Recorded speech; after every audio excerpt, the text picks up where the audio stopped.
Police മർദ്ദന ആരോപണങ്ങളിൽ പ്രതിപക്ഷത്തെ പ്രതിരോധിച്ച സഭയിൽ മുഖ്യമന്ത്രിയുടെ മറുപടി. സ്റ്റാലിനോട് മുഖ്യമന്ത്രിയെ ഉപമിച്ച പ്രതിപക്ഷ നേതാവ് വി.ഡി. സതീശനായിരുന്നു ആദ്യ മറുപടി. സ്റ്റാലിനെ അനുകരിച്ചതുകൊണ്ടാണോ എന്നറിയില്ല, കോൺഗ്രസ് നേതൃത്വത്തിലാണ് തനിക്ക് മർദ്ദനമേൽക്കേണ്ടി വന്നതെന്ന് മുഖ്യമന്ത്രി. ഞാൻ ചെറുപ്പം മുതലേ ഇവിടെ ജീവിക്കുന്നത് സ്റ്റാലിൻ്റെ റഷ്യയിലായിരുന്നില്ല.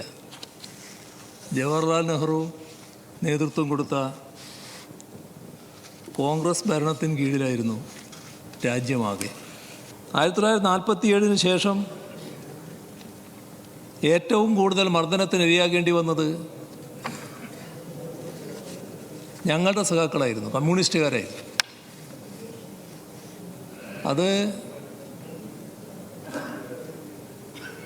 സ്റ്റാലിനെ അനുകരിച്ചതുകൊണ്ടാണോ എന്നറിയില്ല. കോൺഗ്രസിൻ്റെ നേതൃത്വത്തിലാണ് കാര്യങ്ങൾ രാജ്യത്ത് നടന്നിരുന്നത്. അന്നിവിടെ ഏതെല്ലാം തരത്തിലുള്ള ക്രൂരതകളാണ് അരങ്ങേറിയത് എന്നത് എല്ലാവർക്കും അറിയാലോ. സർ, അങ്ങടക്കം ഇവിടെ ഇരിക്കുന്ന, ഈ ഭാഗത്തിരിക്കുന്ന എത്രയെത്ര ആളുകൾ പോലീസിന്റെ ക്രൂരതയ്ക്ക് ഇരയായവരാണ്.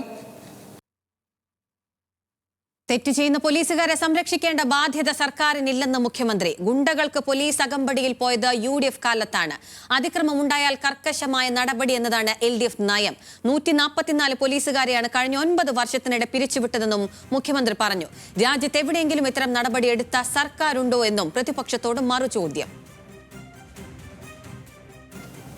ആരെങ്കിലും കുറ്റം ചെയ്തതായി കണ്ടാൽ ഞങ്ങൾ അവരെ സംരക്ഷിക്കുന്നില്ല.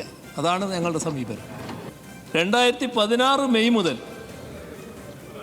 2024 ജൂൺ വരെ 108 പോലീസുകാരെയാണ് പിരിച്ചുവിട്ടത്. എത്ര? 108. 2024 ഒക്ടോബർ മുതൽ 2025 സെപ്റ്റംബർ വരെ 36 പോലീസുകാരെ പിരിച്ചുവിട്ടു.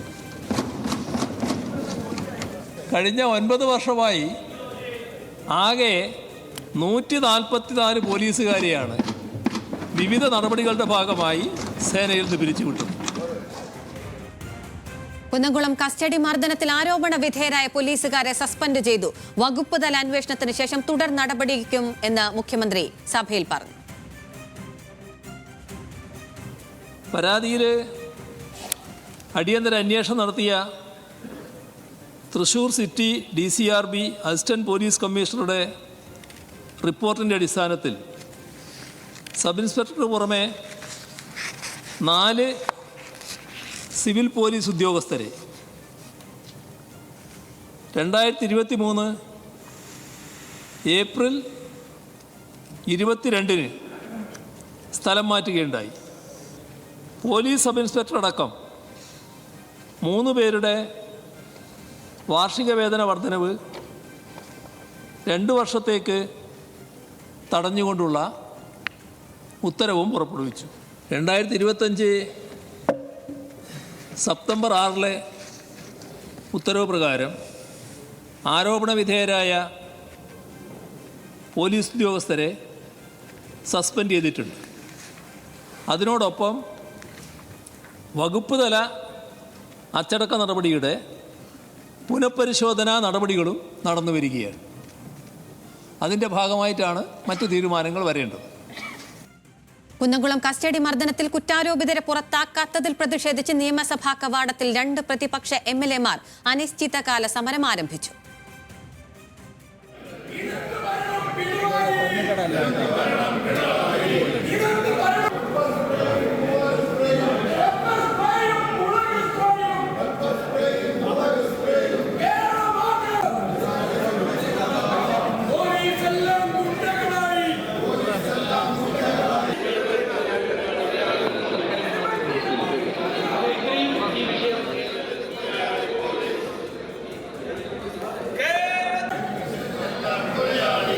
വിവരങ്ങളുമായി അർജുൻ രാജുണ്ട്. അർജുൻ, ഈ വിഷയത്തിൽ സജീവമായ ചർച്ചയാണ് സഭയിൽ നിന്നുണ്ടായത്.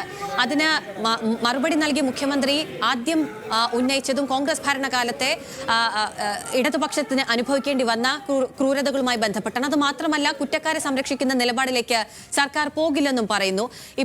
ഇപ്പോൾ ഉയർന്നു വന്ന കസ്റ്റഡി മർദ്ദനങ്ങളുമായി ബന്ധപ്പെട്ട് അന്വേഷിച്ചതിന് ശേഷം നടപടി എന്നാണ് പറഞ്ഞിട്ടുള്ളത്. പക്ഷേ പ്രതിപക്ഷം അസ്വസ്ഥരാണ്, അവർക്ക് കൃത്യമായ മറുപടി ലഭിച്ചിട്ടില്ല എന്നാണ് അവർ പറയുന്നതും. ഇപ്പോൾ അനിശ്ചിതകാല സമരവും ആരംഭിച്ചിരിക്കുന്നു. എന്താണ് ഇന്ന് സഭയിൽ ഉണ്ടായത്, എന്തൊക്കെയാണ് ഉരുത്തിരിഞ്ഞത്, എന്താണ് വിശദാംശങ്ങൾ?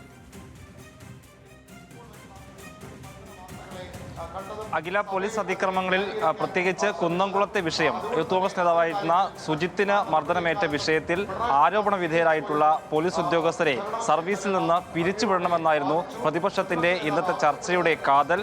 ആ ആവശ്യമാണ് പ്രതിപക്ഷ നേതാവ് ഉൾപ്പെടെയുള്ള നേതാക്കൾ മുന്നോട്ട് വയ്ക്കുകയും ചെയ്തത്. മുഖ്യമന്ത്രി മറുപടി പ്രസംഗത്തിൽ ഇതുവരെ ചെയ്തിട്ടുള്ള നടപടികൾ വിശദീകരിച്ചു.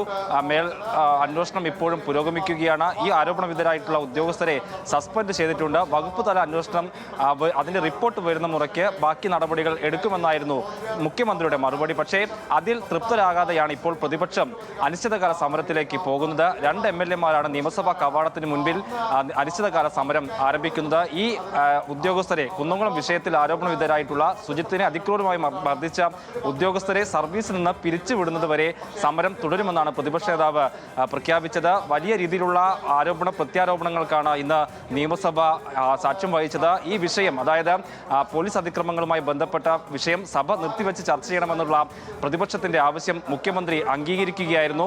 പുറത്ത് വലിയ വിഷയം ആയിട്ടുണ്ട്, വലിയ ചർച്ചയാകുന്നു, മാധ്യമങ്ങൾ പ്രത്യേക താല്പര്യമെടുത്ത് ഈ വിഷയം ചർച്ച ചെയ്യുന്നുവെന്ന് പറഞ്ഞ മുഖ്യമന്ത്രി അങ്ങനെയാണെങ്കിൽ ആ വിഷയം നമുക്കും ചർച്ച ചെയ്യാമെന്ന് പറഞ്ഞുകൊണ്ടാണ് ഈ വിഷയം സഭ ചർച്ച ചെയ്യാമെന്നുള്ള ആവശ്യത്തെ അംഗീകരിക്കുന്നത്. റോജിയം ജോണാണ് ഈ വിഷയത്തിൽ ആദ്യം സഭയിൽ സംസാരിക്കുകയും ചെയ്തത്. സർക്കാരിന്റെ പോലീസിന്റെ കഴിഞ്ഞ പോലീസ് അതിക്രമവുമായി ബന്ധപ്പെട്ടുള്ള കാര്യങ്ങൾ കൃത്യമായി പറയുകയാണ് റോജി ചെയ്തത്.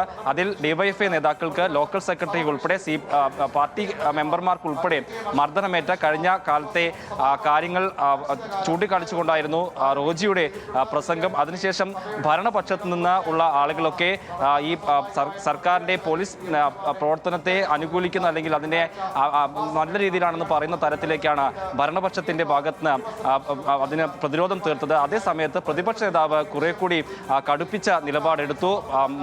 പിണറായിക്ക് സ്റ്റാലിന്റെ ഭാഷയാണ്, ഇത് സ്റ്റാലിന്റെ റഷ്യയല്ല എന്ന തരത്തിലുള്ള പ്രതികരണങ്ങൾ വി.ഡി. സതീശന്റെ ഭാഗത്തുനിന്ന് ഉണ്ടായി. അവിടെ നിന്ന് മറുപടി പറഞ്ഞു തുടങ്ങിയ മുഖ്യമന്ത്രി സ്റ്റാലിന്റെ റഷ്യയിൽ നിന്നല്ല തനിക്ക് മർദ്ദനമേറ്റത്, അത് നെഹ്റു ഭരിക്കുന്ന ഇന്ത്യയിൽ നിന്നാണെന്ന് തുടങ്ങിയായിരുന്നു മുഖ്യമന്ത്രിയുടെ പ്രസംഗം. പ്രതിപക്ഷത്തിന്റെ പ്രസംഗത്തിന്റെ പല ഇടങ്ങളിലും 1900 അടിയന്തരാവസ്ഥ കാലത്ത് മുഖ്യമന്ത്രി അന്ന് മർദ്ദനമേറ്റ് നിയമസഭയിൽ നടത്തിയ പ്രസംഗത്തെ കോട്ട് ചെയ്തുകൊണ്ട് ചില പ്രതിപക്ഷ MLA-മാർ സംസാരിക്കുകയും ചെയ്തു. അതിന് സമാനമായിട്ടുള്ള സാഹചര്യം നിലവിലുണ്ടെന്ന് വരുത്തി തീർക്കാനായിരുന്നു, അല്ലെങ്കിൽ ആ തരത്തിലാണ് ഇപ്പോഴും പോലീസിന്റെ നടപടിയെന്ന് വരുത്താനായിരുന്നു പ്രതിപക്ഷത്തിന്റെ നീക്കം. അതേസമയത്ത് ഈ പറയുന്ന സമൂഹത്തിലെ പുഴുക്കുത്തുകൾ സ്വാഭാവികമായും പോലീസ് സേനയിൽ ഉണ്ട് എന്ന് മുഖ്യമന്ത്രി അംഗീകരിക്കുന്നുണ്ട്. ആ വിഷയത്തിൽ എങ്ങനെ അതിനെ നേരിടുന്നു എന്നുള്ള, അതിന്റെ സമീപനം എന്താണെന്നുള്ള കാര്യത്തിലാണ് ഇടതുപക്ഷവും UDF-ഉം തമ്മിൽ വ്യത്യസ്തത ഉള്ളതെന്നാണ് മുഖ്യമന്ത്രി പറഞ്ഞത്. അതായത് ഇങ്ങനെ ആരോപണ വിധേയരാകുന്ന പോലീസുകാരെ എല്ലാ കാലത്തും സംരക്ഷിക്കുന്ന സമീപനമാണ് കോൺഗ്രസ് സ്വീകരിച്ചതെങ്കിൽ അവർക്ക് മുഖം നോക്കാതെ നടപടിയെടുത്ത നയമാണ് LDF-ൻ്റെതെന്ന് മുഖ്യമന്ത്രി പറഞ്ഞു. അതിന് ഉദാഹരണമായി പറഞ്ഞത് കഴിഞ്ഞ 2 സർക്കാരുകൾ 2016 തൊട്ട് ഇതുവരെയുള്ള കാലയളവിൽ 144 പോലീസ് ഉദ്യോഗസ്ഥരെ പിരിച്ചുവിട്ട സർക്കാരാണ് ഇതെന്നാണ് മുഖ്യമന്ത്രി പറഞ്ഞത്. അങ്ങനെ ചൂണ്ടിക്കാണിക്കാൻ പിരിച്ചുവിട്ട ഏതെങ്കിലും ഒരു ഉദ്യോഗസ്ഥന്റെ പേരുണ്ടോ എന്ന് മുഖ്യമന്ത്രി പ്രതിപക്ഷത്തോട് ചോദിക്കുകയും ചെയ്തു. അങ്ങനെ ഏതെങ്കിലും തരത്തിൽ സംരക്ഷണം ഇത്തരത്തിൽ കുറ്റക്കാരായിട്ടുള്ള ആളുകൾക്ക് നൽകുന്നില്ല എന്ന് ബോധ്യപ്പെടുത്താനാണ് മുഖ്യമന്ത്രി ശ്രമിച്ചത്. അതേസമയത്ത് പ്രതിപക്ഷം അങ്ങനെയുള്ള ആളുകളെ എല്ലാ കാലത്തും സംരക്ഷിക്കുന്ന സമീപനമാണ് നൽകിയിട്ടുള്ളത്. അവർക്ക് വലിയ പദവി നൽകുന്ന ഉൾപ്പെടെയുള്ള കാര്യങ്ങൾ മുഖ്യമന്ത്രി ചൂണ്ടിക്കാണിക്കുകയും ചെയ്തു. മുഖ്യമന്ത്രിയുടെ മറുപടിയിൽ തൃപ്തരാകാത്ത പ്രതിപക്ഷ നേതാവ് ഇടയ്ക്ക് എഴുന്നേറ്റ് ഞങ്ങളുടെ ആവശ്യം ഈ കുന്നംകുളം വിഷയത്തിലെ ഉദ്യോഗസ്ഥരെ സർവീസിൽ നിന്ന് പിരിച്ചുവിടുകയാണ്, അക്കാര്യത്തിൽ മുഖ്യമന്ത്രി വ്യക്തമായ മറുപടി നൽകണമെന്നായിരുന്നു പ്രതിപക്ഷത്തിന്റെ പ്രധാനപ്പെട്ട ആവശ്യം.